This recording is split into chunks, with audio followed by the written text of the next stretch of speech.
Hi friends, ఈ ఫోటోలో కనిపిస్తున్న వ్యక్తి పేరు సౌరవ్ సింగ్ అనమాట. గత 3 to 4 డేస్ బ్యాక్ నుంచి బాగా వైరల్ అవుతుందన్నమాట. వీడియో తంది కొంచెం న్యూడ్ కంటెంట్ సంబంధించింది. సో దానికి సంబంధించిన ఆ వీడియో గురించి ఫుల్ డీటెయిల్స్ ఈ వీడియో తెలుసుకుందాం. సో అతను వచ్చేసి వెస్ట్ బెంగాల్ అనమాట, బెంగాలీ అతను. సో తను ఏంటంటే ఈ విధంగా న్యూడిటీకి సంబంధించి వీడియోస్ చేస్తూ ఉంటాడు. తనకైతే డబ్బులు ఉంటారనమాట వాళ్ళు, ఎవరైతే ఆ వీడియో క్లిప్స్ తీసుకుంటున్నారో వాళ్ళు. కాకపోతే ఏమైందంటే నిన్న, సో తనకేంటంటే నిన్న వెస్ట్ బెంగాల్లో కొంతమంది తన ఇంటి పక్కన ఉండేటోళ్ళు వీళ్ళు తను చూసి, నువ్వు మా ఇంటి పక్కన ఉండడానికి వీల్లేదు, నువ్వు వెళ్ళిపో, నీకు చాలా నువ్వు ఇలాంటి వాడివా అనేసి తను అంటే బాగా వైరల్ అయిపోయిందండి. ఆల్ ఓవర్ ఇండియా వైరల్ అయిపోయింది. మన టాలీవుడ్ కాదు, బాలీవుడ్ కాదు, కోలీవుడ్, ప్రతి ఒక్కరికి ఆల్ ఓవర్ ఇండియాలో ఫేమస్ అయిపోతాను. అంటే ఆ వీడియో అలా ఉంది. ఏంటంటే అది మొత్తం కంటెంట్ ఏంటంటే వాళ్ళు ఆల్రెడీ స్క్రిప్టెడ్ కంటెంట్ అనమాట. అయినా సరే అది అంత బాగా పండించడానికి మెయిన్ కారణం ఏంటంటే, సో వాళ్ళు తాగుతున్న సందర్భంలో ఆ విధంగా స్క్రిప్ట్ రాసుకొని తాగేసి ఆ విధంగా తన హ్యాంగ్ అవుట్ అయిపోయింది, ఈ విధంగా చేసుకోవాలనేసి అది ముందుగా ప్రీ ప్లాన్డ్ వర్క్ అనమాట అది. కానీ చాలామంది అక్కడ సింక్ అయింది ఏంటంటే, తాగుబోతులు ఎవరైతే ఉంటారో డ్రింకర్స్ అనమాట, వాళ్ళందరూ కూడా బాగా కనెక్ట్ అయిపోయారు. నెక్స్ట్ ఎవరైనా సిట్టింగ్ వేయాలంటే భయపడేంత కనెక్ట్ అయిపోయారనమాట. ఇది వాస్తవం ఫ్రెండ్స్.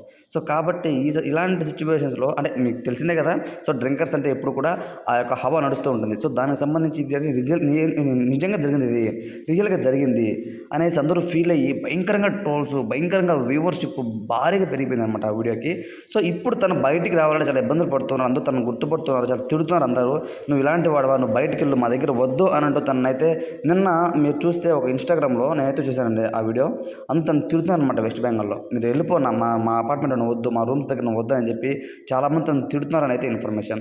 ఇంకోటి ఏంటంటే చాలామంది తను చనిపోయారు అని కూడా రాస్తున్నారు. దానిక చనిపోలేదండి, దానిక బ్రతికే ఉన్నాడు, కాకపోతే బయటికి రావట్లేదు అంతే. ఓకేనా, బయటకు వచ్చి అందరూ గుర్తుపడుతున్నారు, తిడుతూ ఉన్నారు అనేసి తను భయపడిపోయి ఆన్లైన్ ఆర్డర్ పెట్టుకుంటూ భోజనం కూడా తింటూ ఇంట్లోంచి బయటికి రావడానికి చాలా కష్టంగా ఉందని అయితే ఇన్ఫర్మేషన్. సో ఇప్పుడు ఇంకోటి ఏంటంటే, అసలు ఇంకా రెండో పర్సన్ ఎవరు అనేది తెలియాలి. సో రెండో పర్సన్ ఎవరో కాదు, కంటెంట్ క్రియేటర్కి సంబంధించి ఒక పర్సన్ అనమాట. అందుకే మీరు గమనించండి, ఆ వీడియోలో సెకండ్ పర్సన్ ఆ ఫేస్ అయితే బ్లర్ అయి ఉంటుంది అనమాట.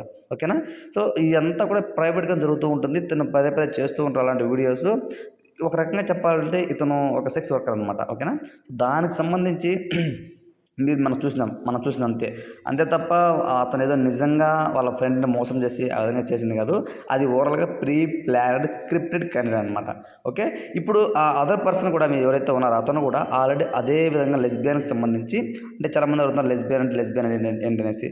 లెస్బియన్ అంటే ఏం లేదండి, ఇద్దరు అమ్మాయిలు కానీ ఇద్దరు అబ్బాయిలు కానీ మ్యూచువల్గా, అంటే అబ్బాయి అమ్మాయిలు కలయిక కాకుండా అబ్బాయిలు కానీ అమ్మాయిలు కానీ చేసుకుని లెస్బియన్ అంటారు అనమాట.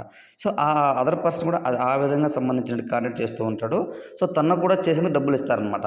మొన్న నిన్న బయటకు వచ్చినప్పుడు వెస్ట్ బెంగాల్ వాళ్ళందరూ అడిగారనమాట, నువ్వు ఇలాంటి వాడు అని తిడుతూ ఉంటే, లేదండి అని తను ఏడ్చి చాలా బ్రతిమాడాడండి. నేను ఇలాంటి కంటెంట్ చేస్తున్నాను, డబ్బులు ఇస్తారు వాళ్ళు, అదే తప్ప నేను అలాంటి వాడిని కాదు, ఇదంతా ఒక స్క్రిప్టెడ్ కంటెంట్ అని తను చెప్పినా సరే చాలామంది వినలేదనమాట.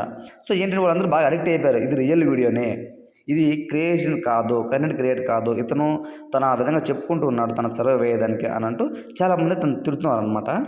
బట్ ఏది ఏమైనా సరే తను ఆ విధంగా చేయడము కరెక్టో కాదో మనకు తెలియదు. కానీ అంటే చాలామంది చేస్తూ ఉంటారండి, సెక్స్ వర్క్స్ ఎవరో చేసుకోవడమే చేస్తారు. కానీ ఎవరైతే ఆ వీడియో లీక్ చేసి పబ్లిక్లో పెట్టారో అది చాలా తప్పు. ఓకేనా, అసలు ఒక 1 day 2 days 24-48 అవర్స్లో ఆల్ ఓవర్ ఇండియా తెలిసిపోయిందంటే తన రీచ్ ఏ విధంగా ఉందో చూడండి. చిన్న ఇన్ఫ్లుయెన్సర్ కాదు, పెద్ద ఇన్ఫ్లుయెన్సర్ కాదు, సెలబ్రిటీస్ సైతం తన గురించి మాట్లాడుకునేంత చర్చనీయాంశంగా మారిందనమాట. నిజంగా ఇన్స్టాగ్రామ్ ఓపెన్ చేసేసారండి, ఎన్ని మీమ్స్ అండి బాబా తన పైన. సో తను భయపడిపోయి, అంటే ఇవన్నీ తనకు అలవాటు ఉన్నట్టుంది, లేకపోతే అంత సామాన్యంగా కాదు. ఇంకొంతమంది ఏంటంటే తను చనిపోయాడు, ఊరేసుకొని చనిపోయాడు అనేసి కొన్ని ఫేక్ ఫొటోస్ పెట్టి అయితే రాస్తున్నారు. వాస్తవానికి తను చనిపోలేదు, కాకపోతే తను భద్రంగా వాళ్ళ స్టేట్లోనే వెస్ట్ బెంగాల్లోనే ఉన్నారు అంతే తప్ప తను ఇంకా చనిపోలేదు. ప్లీజ్, చనిపోని మనిషిని చనిపోయిన అని రాయొద్దు. ఇంకొకటి, తనకు ఈ వర్క్ ఇంకా మానేస్తారంటే మానడు. ఓకేనా, తనకు డబ్బులు వస్తూ ఉంటాయి, ఇలాంటి పనులు చేస్తూ ఉంటారు. కానీ ఎవరైతే ఈ మీడియా పార్ట్నర్స్, అంటే దానికి ఇంటర్లింకింగ్ పర్సన్ ఉంటారు కదా, అంటే ఒక ఏజెంట్లా ఉంటారు కదా నడిపే పర్సన్, అంటే ప్రాస్టిట్యూట్ నడిపే పర్సన్, సో ఆ పర్సన్ లీక్ చేయడం అనేది చాలా దారుణం. సో అతను కూడా ఆ పర్సన్తో మాట్లాడి ఎందుకు ఈ విధంగా లీక్ చేసావు అని డిస్కస్ చేస్తున్నాడు అనేది ఇన్ఫర్మేషన్. ఏదేమైనా అది మొత్తం స్క్రిప్టెడ్. సో తన పేరు సౌరవ్ సింగ్, వెస్ట్ బెంగాల్ అనమాట. అతను ఇంకా బతికే ఉన్నాడు. సో ఓకేనా, నాకు తెలిసినంతవరకు నేను చెప్పానండి. ఇంకా తన గురించి ఏమైనా అప్డేషన్ తప్పకుండా చెప్తాను. ఇంకొకటి, చనిపోని పర్సన్ చనిపోయినాడు అని రాసి అలాంటి న్యూస్ స్ప్రెడ్ చేస్తున్న వాళ్ళని వాళ్ళ ఛానల్ అన్నిటి కూడా రిపోర్ట్స్ కొడతారని నేను కోరుకుంటున్నాను. Thanks for watching.